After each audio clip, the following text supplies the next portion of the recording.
Nshuti mukunzi uriko urumviriza ubutumwa bwiza bubohora, naguhaye kaze ukurikirane ijambo ry'Imana kuri iki cigwa kivuga igikorwa ca Mpwemu Yera mu mutima w'umukristo. Ni jewe umukozi w'Imana Ndayizigiye Yoshua w'Ibujumbura mu Burundi. Dusome ijambo ry'Imana twishimikiza kuri aya majambo tuvuze. Ubutumwa bwiza bwa Yesu Kristo ko bwanditswe na Yohana, dusome igice ca 14 muri umurongo wa 15. Nimwankunda muzokwitondera ivyagezwe vyanje, nanje nzosaba Data nawe azobaha uwundi mwitsa ngo azabane namwe ibihe bidashira. Niwe Mpwemu w'ukuri uw'abisi badashobora kwakira, kuko batamubona kandi batamuzi. Mweho muramuzi kuko abana namwe kandi azoba muri mwebwe. Mana yacu ni ishimwe. Nshuti mukundwa uriko urakurikirana inyigisho, Mpwemu Yera arakenewe mu mitima yacu. Igikorwa rero ca Mpwemu Yera mu mutima w'umukristo ca mbere nuko azobana natwe. Yesu Kristo ariko abasezera kuko yaragiye gutandukana nabo. Yarabanye nabo imyaka 3 n'igice, hari hageze ko atandukana nabo. Ariko uko dusomye ijambo ry'Imana, Mpwemu Yera ni Imana iza kuba mu muntu. Urumva rero tuce tubana n'Imana. Iyo umuntu yakiye Mpwemu Yera yakiriye Imana muri we, Imana ngendanwa, Imana babana ahari hose baba bari kumwe. Yesu muri kijya gihe nk'umuntu ntiyashobora kubana nabo mu mwanya wose. Hari gihe bamukenera ntibamuronke. Abamwe baduze ku musozi, abandi basigara hasi, birabagora gukora ibikorwa bategerezwa gukora nk'abakozi b'Imana kuko batari bafise Yesu. Urumva rero Yesu ntiyashobora kubera hose cyaremwe mu uwo mwanya. Ariko Mpwemu Yera aja mu mutima, aba mu mutima umukristo wese amwizeye. Yesu nashimwe. Cyo ni cyambere.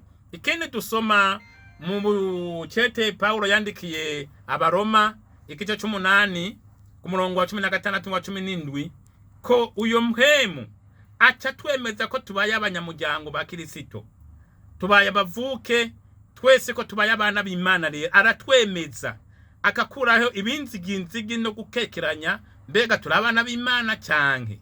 Mpwemu Yera yaratwemeza mu bugingo bwawe ucubaho wiyemera kuri umwana w'Imana. Yesu nashimwe. Ni vyinshi tuvuga ikimaze ca Mpwemu Yera. Adufasha gusenga, nituzi gusenga uko bibereye. Paulo acabisigura neza ko uwo Mpwemu adusengera. Kusomye mu Baroma igice c'8 kujya mu murongo wa 26 dusanga ayo majambo y'Imana ko Mpwemu adusengera. Mpwemu Yera aratwigisha. Yesu yatwigishije bike ko twamana nawe. Mpwemu Yera rero yakira mu mutima w'Imana akaca tuzanira muri twebwe ngo abwiririkanya n'impwemu yacu. Yakira ibiri mu mutima w'Imana vy'Imana igomba, ikaca ibutuzanira, akaba arivyo dusaba. Rero nivyo duca dusenga, tukaba dusenze ubugombe biri mu bugombe bw'Imana, tukaca tubironka. Ni vyinshi tuvuga ko ni Mpwemu Yera. None rero turabashimiye cyane mwebwe mwariko muratwumviriza. Mpwemu Yera afise ikibanza kinini cyane rwose mu mutima w'umukristo. Afise ikibanza kinini, nico gituma yababwiye ngo birankwiye ko nja kwa Data, kuko ni ntadugu uyo Mpwemu ntazoza ataje abantu baba bahomvye. None rero wakire Mpwemu Yera mu mutima wawe. Inzira nyezina yo kwakira Mpwemu Yera no kwihana no guheba ivyaha, ucuronka Mpwemu Yera. Niko yavuze abwira Petero ariko arasigura mu vyakoze n'intumwa igice ca 2 ku murongo wa 38. Mane guhezagire nayo majambo y'Imana. Dusenge. Turagushima Yesu ko watanze Mpwemu, n'uyu yumvirije ubutumwa bwiza turamusengeye. Nawe niyihane ivyaha vyiwe, umunduze ubushobozi Mpwemu Yaraze kuri we kugira ngo agendane muri we, habe mw'Imana ngendanwa. Urakoze Yesu ko waje kugira ngo turonke gukira, kandi Mpwemu Yera yatanze kuri bose. Tubisenze mu izina rya Kristo umwami wacu. Amen. Mane bahezagire.